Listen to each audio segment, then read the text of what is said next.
welcome to the latest installation of Dunedin Cannabis Club, your weekly live YouTube cannabis culture show. Good to have you with us again for another edition, and I just think the shows are going from strength to strength. I'm really loving this studio and looking forward to tonight's show. There's going to be a number of interviews coming up. We've got Dr. Jeff Noller, independent drug policy researcher based in Dunedin, New Zealand. He's going to be talking to us about his recent submission to the Dunedin City Council local area policy about synthetic drugs, and also about the new national drug policy recently released by Peter Dunn. What is in it, what isn't in it. We're also going to be doing a nug review. We were submitted a very nice nugget in person this week that we're excited to share with you, and we're excited to consume and review ourselves. And we'll also be discussing the Kelly Van Gaalen case and talking about the Free Kelly song that was made by MC Black Sod. We'll be interviewing him straight from Kaikoui. And we'll be previewing some skits that are going to be regular features of the show here. So, we're really glad you're joining us, and we hope you're going to smoke up with us while you view. Tell the viewers why we smoke during the show. Smoking cannabis, of course, is illegal in many countries around the world, and as an act of civil disobedience, many people see it as a good way to protest the current cannabis prohibition laws by openly defying them in public, because as more and more people come out of the closet and share the fact that they smoke cannabis and there's nothing to be ashamed of, they can tell their friends and family that they smoke cannabis, and the more people that share this experience publicly, the less that we have to fear from prohibition laws, and the more momentum there will be for legalization. So if you support the cause, you can smoke up while you're watching this show.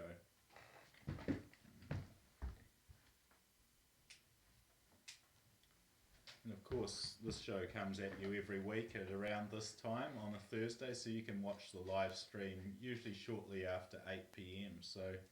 So we're just going to show you some donation information that can, if you like what you're seeing, if you want us to do more of this, send us a little goodwill and some more information about how you can get in touch with us and participate in what we're doing if you're interested. And when we come back, we will be speaking with Dr. Jeff Noller.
Can you turn your camera on, Jeff?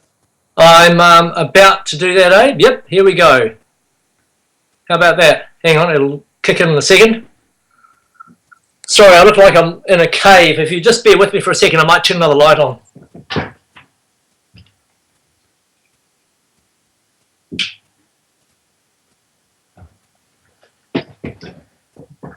There we go. Is that any better? There we go. Oh, hang on, let's do this. Here we go. Oh, look at that. Who would have thought? Alrighty. Good to have you with us, Jeff.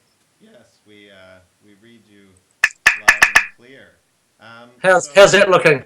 Yes, modern technology is amazing. It is. We're able to listen in, and interview you right here on Skype.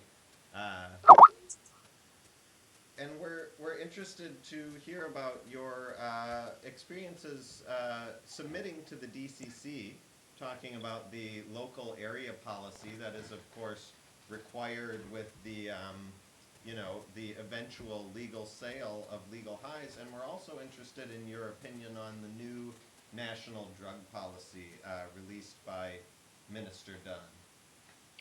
Yeah, well, okay, so if we think about the LAPP, the local area policy first, I have to say overall, I was quite impressed with how the City Council was approaching this issue. If we think about how this issue was engaged with during the period of time that these products were available, so we're talking about, say, 2011-12 through to mid-2014, there was a lot of angst in various communities around New Zealand.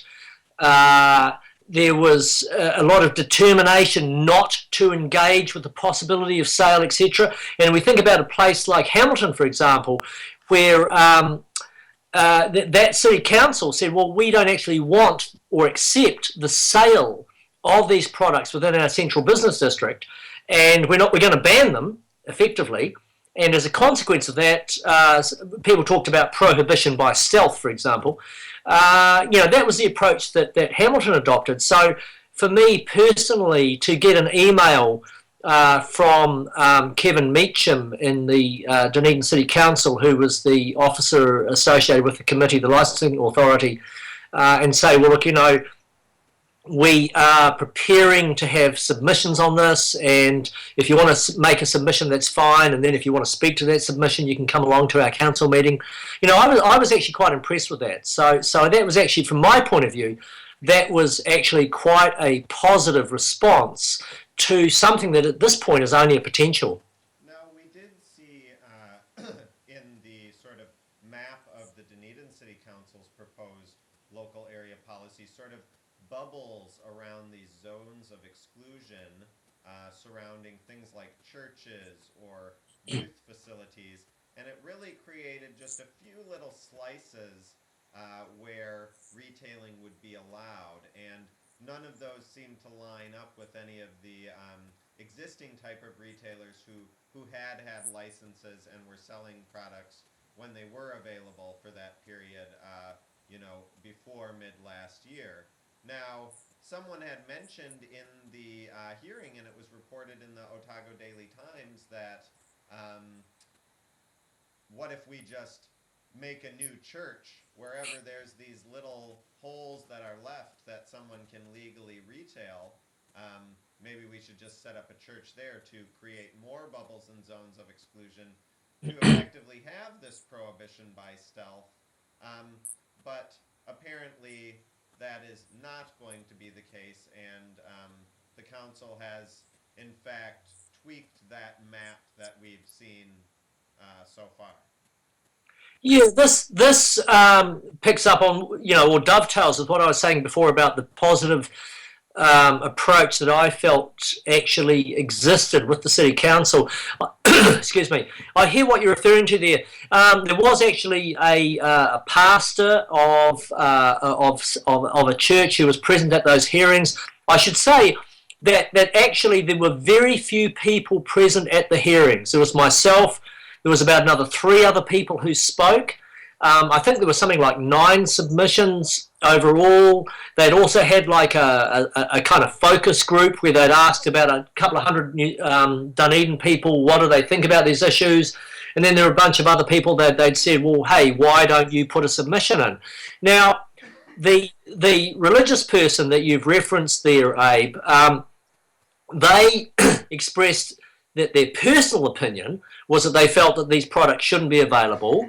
And then they made a kind of, I guess, a sort of almost humorous reference to the idea that, well, gee, you know, maybe if we whacked up a bunch of churches right next to retail outlets where these products were available, maybe we'd get rid of these products. And I kind of feel in a way that was a bit of a tongue-in-cheek approach by that person. Not that they were feeling disrespectful of the process. They had their strong personal views, and their view was primarily that they felt uncomfortable about the availability or the potential exposure to these products for young people. So they were really focused on young people, and they were particularly example about the possibility that the environment for sale of these products might extend down towards the Octagon, where people, there's a series of bus stops and people are waiting for buses, kids are coming down from school and they're waiting for buses, that kind of thing. So there was that aspect from that point of view. But I think overall, I should acknowledge that the area, just for people who might be watching this, excuse me, when the sale of these products was available, during that period I was commissioned by an organisation called the Star Trust, which is an industry body, and when I say industry I'm talking about the new psychoactive substances. Now that body commissioned me as an independent researcher to do a report on the harms of these products throughout New Zealand. And I did that survey and assessed the level of harms, and I spoke to retailers throughout specifically visited all the sites in Dunedin. And so we had a general discussion about that. And one of the things that came out of that research was an awareness, well, my sense was that the most suitable process to capture or allow the sale of these products was to actually have them existing in the central business district. Okay, so the idea there is that that retailers are clearly able to be surveilled by the relevant authorities, but also that people who are consumers who are going into these services are actually also under a kind of surveillance. Now that may sound a bit freaky perhaps to some of the viewers, but the reality is, well, hey, if you're going to be using these products, then you should be using them in the context of, well, they're legal products, I'm allowed to use them. So if, on the other hand, you're using these products in a context that's actually not appropriate, then that should also be evident. So I was actually quite pleased with how the City Council went about doing what they were doing. The issue for me, however, was that with what the City Council in Dunedin had was that they said, right, there are a number of sensitive sites, and we're going to put a 100-metre circle around each of those sensitive sites, and if any business is captured within that circle, then they are disqualified from selling their product within that area. And so we ended up with a very small area in George Street. Now the City Council, so I approached the City Council in my submission and I said, well, look, you know, there are some retailers in George Street that were, when these products were available, 2012 through to 2014, with that legislation which kicked in at that time, who are actually pretty good retailers. And if we get rid of knowledgeable, educated, responsible retailers, what are we going to be left with? You know, that's a really important issue that we need to discuss. And so what I said to the council in my submission was that, well, look, you know, let's think about the consequences of eliminating all of those retailers and ending up with maybe one retailer. And so we end up with a monopoly situation, or and we've got to remember also that there's none of these products available right now. They just don't exist. But my thought would be, if one company or one group of people develops one of these products that product is just going to be ready to go, and people are going to be keen to have it. And so we need to think about what is the marketplace going to look like if a product becomes available. Now, if we only have one retailer, then we have a situation where one person or one company or one business dominates the market. They can do whatever they want. They can have the prices high or low. That's their choice. They can indulge in whatever retail practices they want to, as long as those are within the law. As a consequence of which, they can basically do whatever they want to do. Alternatively, if we get rid of other retailers, and we've only got one retailer left, if anybody else comes into the market, they're probably going to be a single retailer who focuses solely on these products. And so they're going to have a total focus on these products. And that's not necessarily going to be a good thing either. So what I said to the City Council was, well, look, if you eliminate responsible retailers who might in fact have a business that already exists and sells other products as well as new psychoactive substances, which are called legal highs, and I did say to the council, the very first thing I said to the council was, look, if we're talking about legal highs, the number one legal high in this country is alcohol, and that is also the most damaging drug on the planet, so let's not kid ourselves about what legal high is. But I said was, if you're going to eliminate that responsible retailer, you're actually going to potentially create a negative dynamic in the marketplace, and that's kind of what we talked about. And it was very pleasing to me to see that the City Council looked at that, and they considered what their area of exclusion was, and they realised that in actual fact they had overstepped the mark with their area of inclusion in their original proposal, and so they pushed out one of those circles of inclusion of exclusion, and they said, right, okay, well actually it turns out there's two other retailers that would be allowed in the marketplace if they wanted, along with the other one that would already have been there. So what we've ended up with is the possibility of a slightly extended area in George Street in Dunedin where people can sell these products, and that area also captures a retailer that was actually probably the most responsible retailer in this area. Now, of course, the synthetics we don't really have any interest in, but it is relevant to the recreational cannabis use, the idea that recreational use of, a mild intoxicant, a low-risk drug, should be allowed. We know cannabis fits the bill. We know that these synthetics only came about because cannabis is being prohibited, and it was sort of a workaround for people who wanted to use something like cannabis. So it's interesting to see what a legal market for these type of things will take shape, and it has yet to actually be allowed, and the safety tests sound like they're going to be very restrictive, but these industry outfits have a lot of money, so something will probably get through. The other interesting thing that has happened recently is Peter Dunn, who we have pictured next to us, has recently released the new national drug policy. And there was a lot of hype about how this might be a new watershed in rational drug policy, and there's a lot of language with buzzwords that might give that impression, but I've read it, and I don't think that's quite the case. What would you say, Jules? Well, things like compulsory drug treatment, there's a continuation of prohibition approaches. They talk about harm minimisation, but it's hard to have that when you're still criminalising people, and the fact that they do tolerate a certain amount of personal use, but all of those people are still having to deal with the black market when they buy it. There's no legal supply chain being established. I noticed in the document they were talking about, basically all of the harm minimization language was focused on legal drugs like alcohol. We have to accept that people are going to use these drugs, so we have to minimize the harm.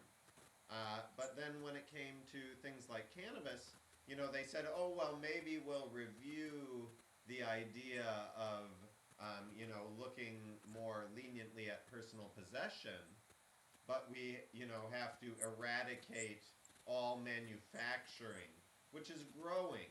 So anybody who grows even one plant, if it's for themselves, is seen as manufacturing and, to be cracked down on. Whereas, they might review something about personal use, but that doesn't include growing.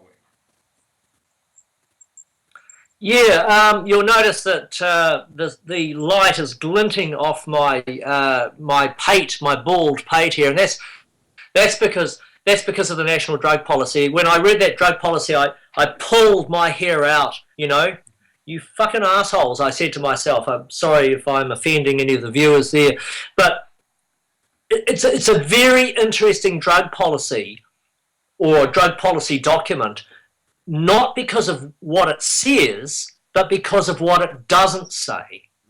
Now, a number of years ago, when I was first exploring issues around cannabis use, I did my PhD actually focused on cannabis use in New Zealand, and part of that involved talking to cannabis users, but part of that also involved examining our drug policy. And, the thing that really strikes me about the latest edition or version of our drug policy is that it uses the language of harm minimization or harm reduction, but it says nothing about what harm minimization is. Now, the core principle, and this is extremely important, the core principle of harm minimization is the notion of a net reduction in harm. All right? Now, so the idea is that, well, we accept that there will be people who use drugs.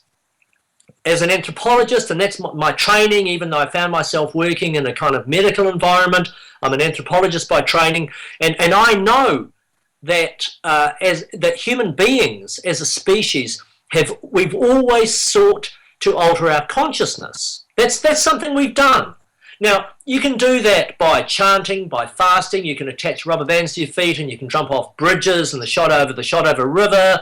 You can go heli skiing. You can scare the crap out of yourself in any number of ways. You can do all that kind of stuff. Another thing you can do is use substances. And this is not only something that happens in New Zealand, it happens all over the world. And actually any culture that has ever had the opportunity to alter its consciousness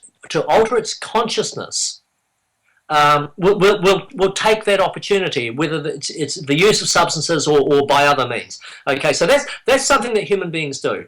Now, the national drug policy on one level, harm minimization. This is the core of harm minimization. Harm minimization says, right, okay, we accept that human beings, by our definition of what we are, may do this, and we may use substances to achieve that end. So that's something that we do. So if we're going to have a policy around, to try and capture substance use, what's that going to be about? We've got to go back to first principles here. And for harm minimization, the idea is to reduce harm. That's the thing.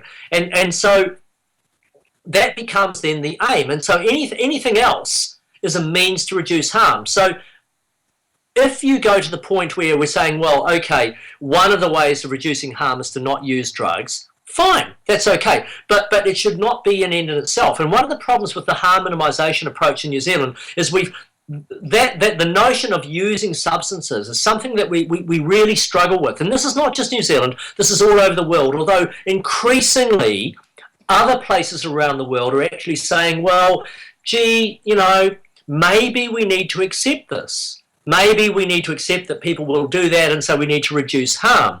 But in certain places, and New Zealand is certainly one of these, we really wrestle with this. And if you look at the drug policy, the first drug policy in New Zealand was developed in 1996.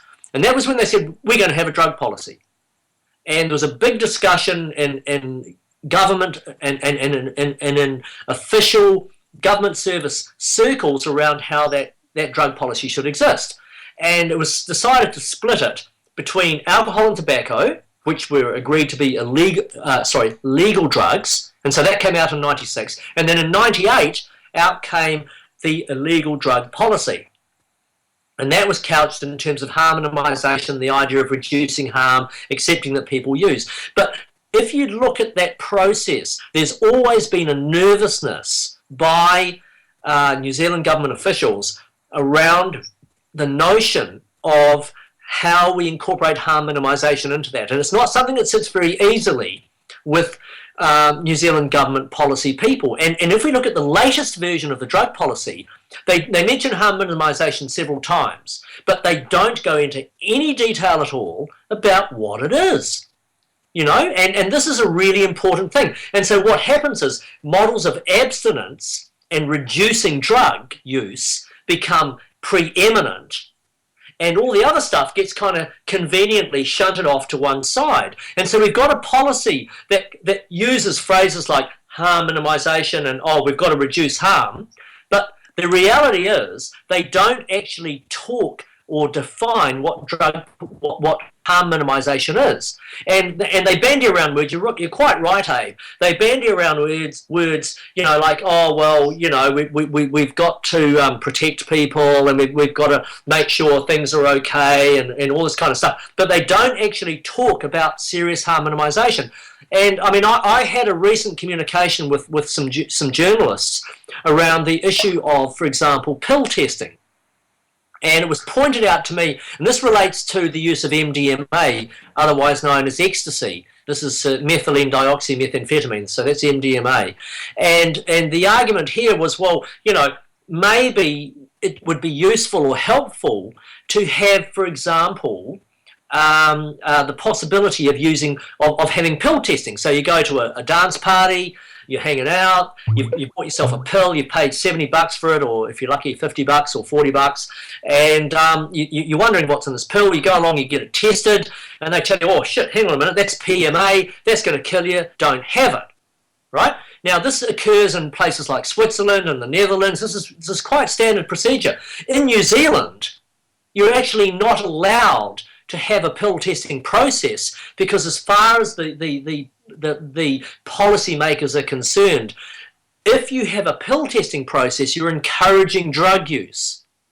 Okay? And encouraging drug use is illegal or bad, and as a consequence, you shouldn't be doing it. So this is an example of how, on the one hand, these terms like harm minimisation are used to suggest, yes, we're progressive, we're moving towards some kind of drug policy reform. But the reality is, as you correctly state, Abe, yes, it's okay if that's alcohol or coffee, but if it's anything else, hey, no, you're not allowed to do that. And we're actually going to discourage you from engaging in a behaviour that is going to produce a net reduction in harm. And as we found in the UK, I think it was late last year, or it might have been early this year, there were a number of these PMA pills came onto the marketplace. Now in Holland and the Netherlands, sorry, not Holland, but the Netherlands, there was a recognition. The pill testing came up. They tested the pills. They said, "Roll, look at this. This is a problem." And they warned the Ministry of Health in Holland, in the Netherlands,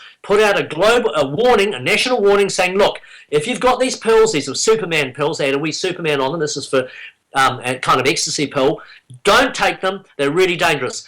The UK got the same warning. The Ministry of Health got the same warning. They decided not to say anything about it because they considered it was like encouraging drug use, and 4 young men died because these guys were not prepared to say that this was something that was problematic. And this is a big issue, and New Zealand, I have to say, follows in lockstep with the UK and with the US, and you have to really question the level of commitment and understanding to the reality and the actuality of harm minimisation in terms of what it really means. Man, more of the same from these backwards politicians. Well, we're really glad, Jeff, that you were able to join us, for your expert analysis on our live web show. And, thanks so much for joining us, and we'll see you in the future. Look, it's been an absolute pleasure, Abe, and thank you very much. Cheers. That was Dr. Jeff Noller. We're going to show a cartoon now, and when we come back, we will be doing our famed Nug reviews. So stick with us and watch I've Got Ghosts from Real Mature Productions, the people behind our intro and last week's Mike Hosking video. You are on the Dunedin Cannabis Club.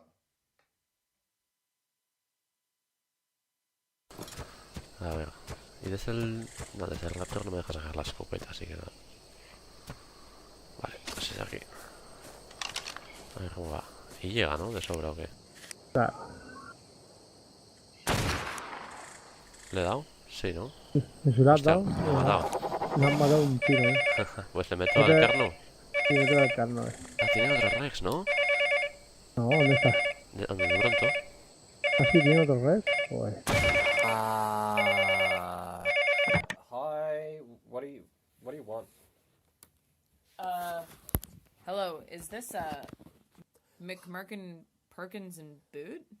Yeah. What do you want? Are you a lawyer?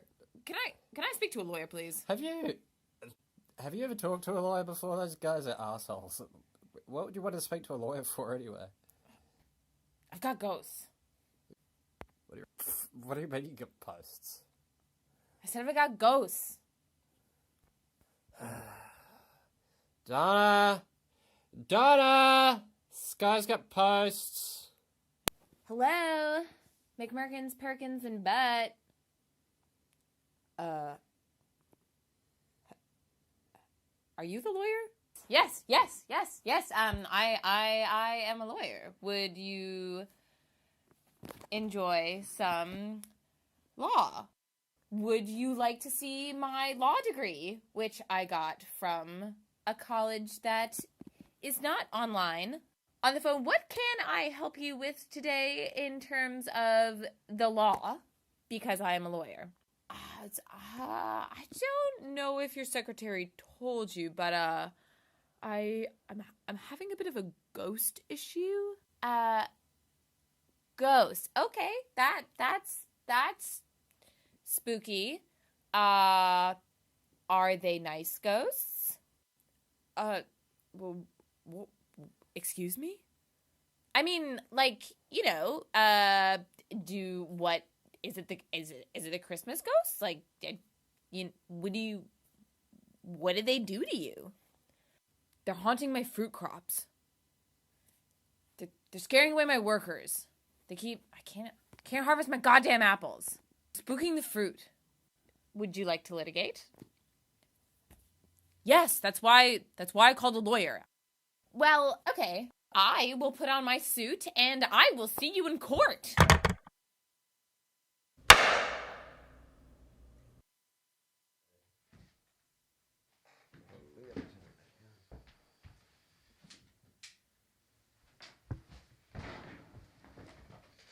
We're back. Cool. Well, this is the great Nug review section of the show. So, yeah, it's great that we're all here and we've got another Nug to review. What have we got this week? Yeah, well, this is the OG Perp, and it really is purple. You can see it. It's a photo of it there up on the screen.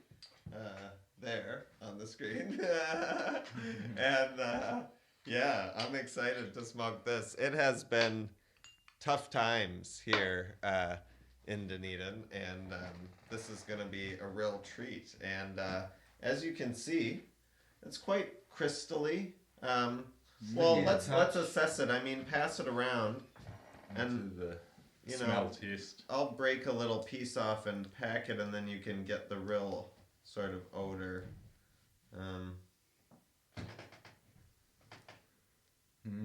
Very fruity.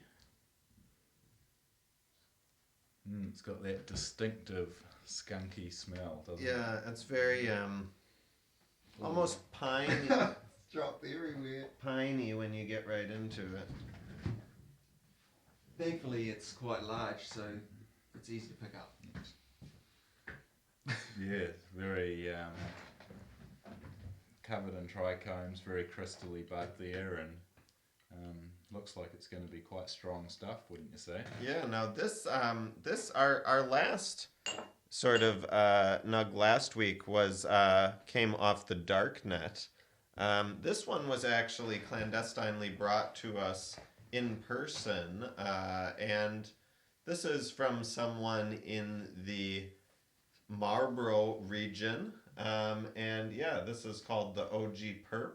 We can't get any more specific than that, unfortunately, because of prohibition, but I'm excited to taste this stuff for the very first time.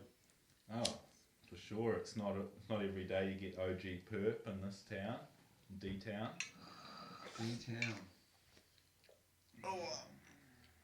You know, I'm just so excited to be down here on No Reviews, and we've got some interesting stuff coming up on DCC.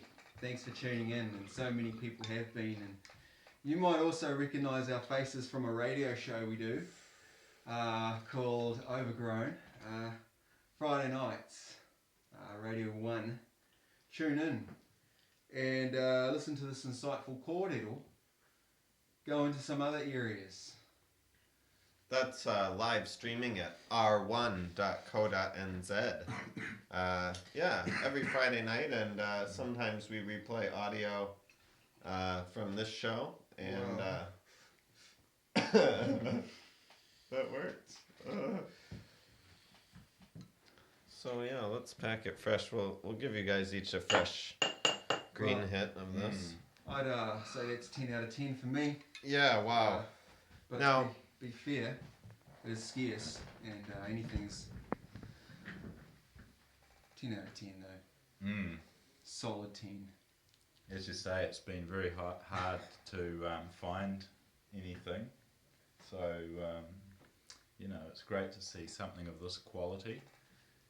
You know, DCC exists for a number of reasons, but one important reason is it is about prohibition and these terrible laws that continue to,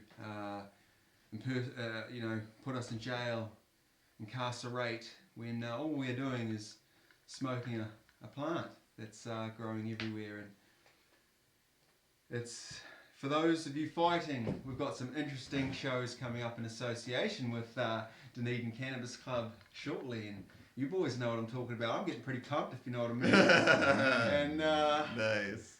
I think why don't you yeah, let's get that to get you going. let's drop some.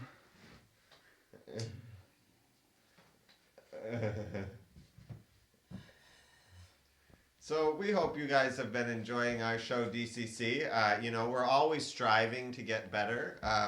You know, we take constructive criticism to heart. We're doing it on a shoestring budget here, and you know, lacking some of the very essential hardware that would normally be required for this type of broadcast. So we're doing our best, and if you like what you see, or if you want to see us do better, we really need your help. We need volunteers. Get in touch with us through the Cannabis Museum, and we need donations of hardware, microphones, as you can probably tell. Video camera. Yeah, cameras, or Talent. just money. Yeah, talent, on-air talent. So Makeup artists. And of course, you mentioned the Darknet from last week with the Darknet Bud review, and there's a exhibit at the Cannabis Museum of Aotearoa, Whakamana, at the moment, looking at the Darknet markets, about how people are purchasing cannabis off the internet and how they're using cryptocurrency to do it. So it's very much the latest technology that is enabling this sort of thing, and it's really a phenomenon. We saw the Silk Road rise and fall, but there's many other marketplaces out there now, so it's going to be interesting to see how that develops in the future. very educational, if you ask me. And yeah, if you like what you see, and you want to see more, of this, consider donating. We're going to put our donation information, and when we come back, we're going to give you a taste of one of our skits that we hope to do much more of. You're on Dunedin Cannabis Club.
No mai haere mai. Welcome.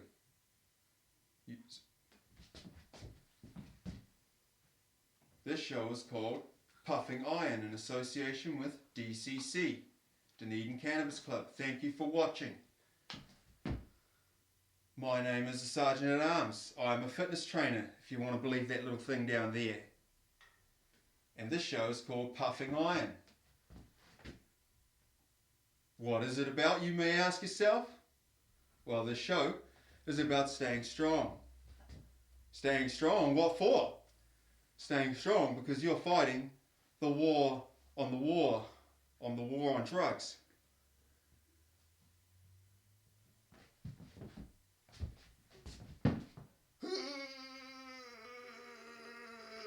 I'm holding it! We'll be going through insightful things. Stuff to keep you strong and fit, because you're going to need to be.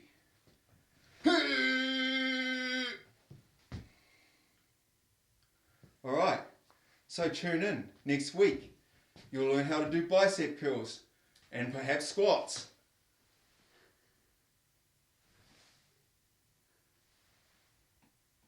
Pretend there's a bucket right there. Pick the bucket up. Take it to your friend. Put the bucket down. Then light it. And let the protest begin. You can't just do that if you're fat or you're obese, because that will be hard for you. So what I'm going to teach you to do is to get your body strong so you can do that type of thing. Picking buckets up, putting them down.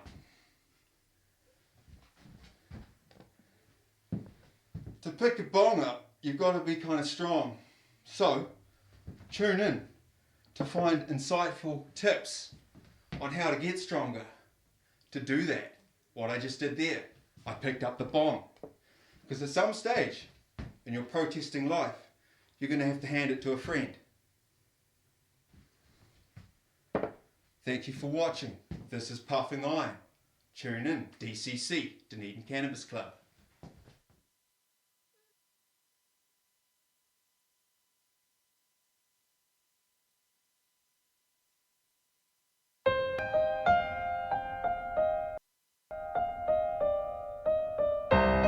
On July 30th, 2015, 38-year-old mother of three, Kelly Van Gaalen, Northland local hero medalist, was sentenced to jail for 2 years on possession of cannabis.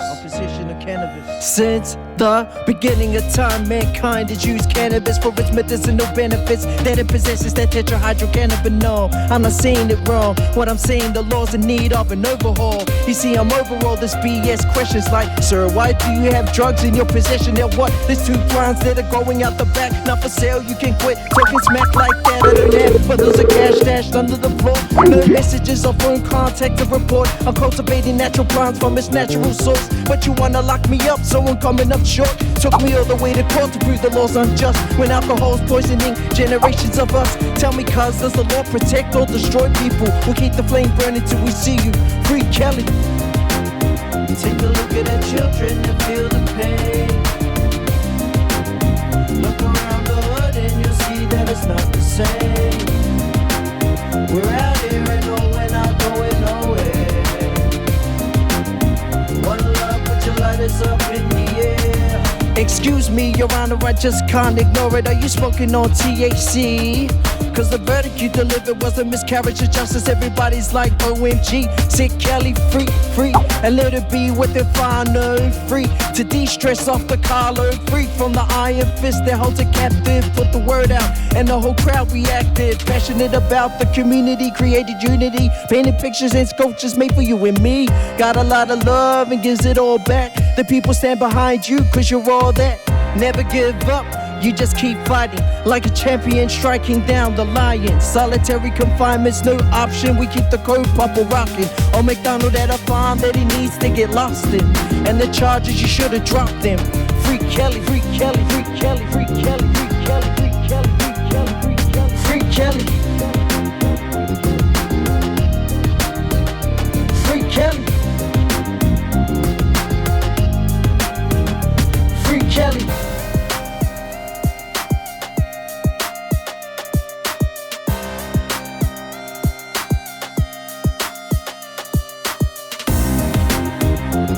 at the children to feel the pain. Free Kelly. Look around the hood and you'll see that it's not the same. Free Kelly. We're out here and no, we're not going nowhere. Free Kelly. One love, put your lighters up in the air. Free Kelly. Shout outs to everybody getting involved with the movement. Everybody donating to the legal fees. Shout outs to my man Dan Houston.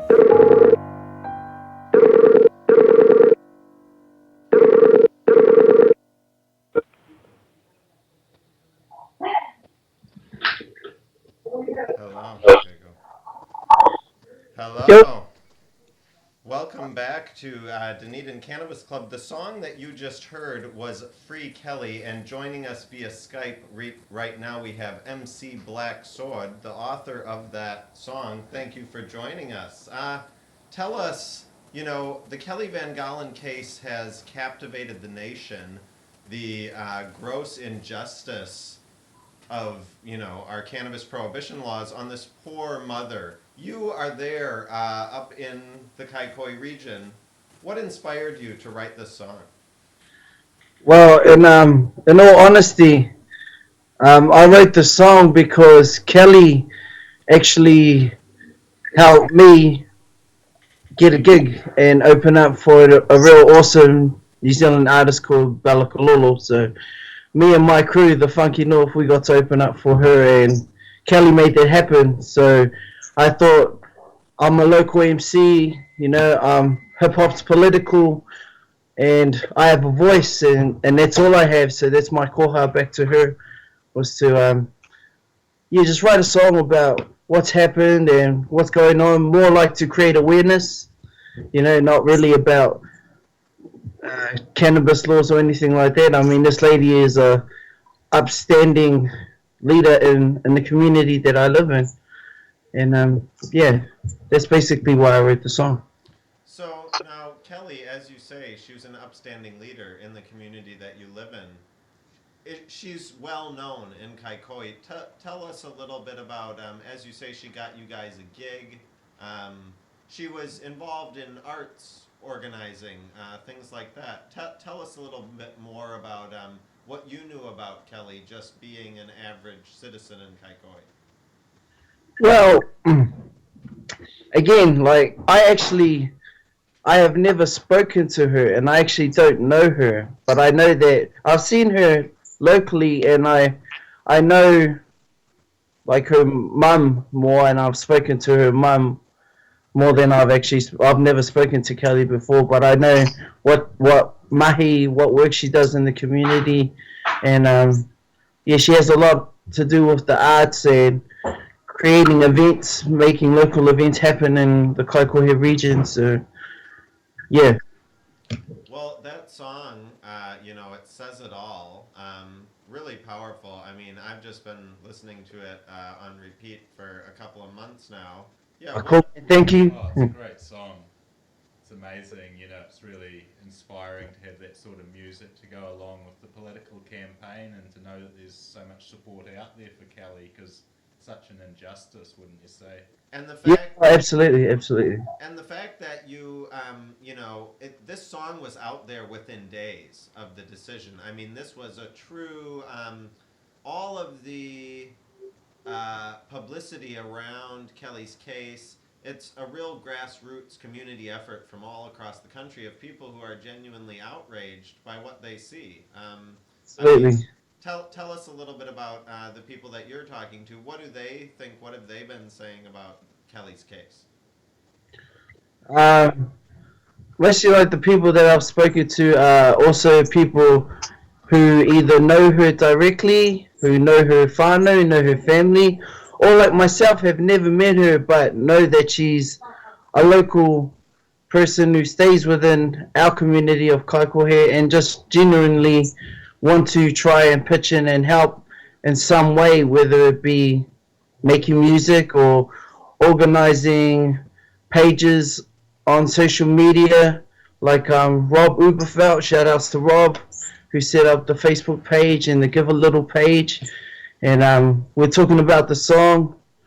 I only wrote the words, but the music was made by another man that Rob introduced me to, called Daniel Houston. Shout outs to Dan Houston. He made the music, and so now I'm fortunate to meet all these people. And there's other people that are also working in the background that I don't really have any connection to, but I know there's a lot of support within our community to try and get her back home to her whānau. Yeah, and there's been an appeal date set for her case, so hopefully that goes well.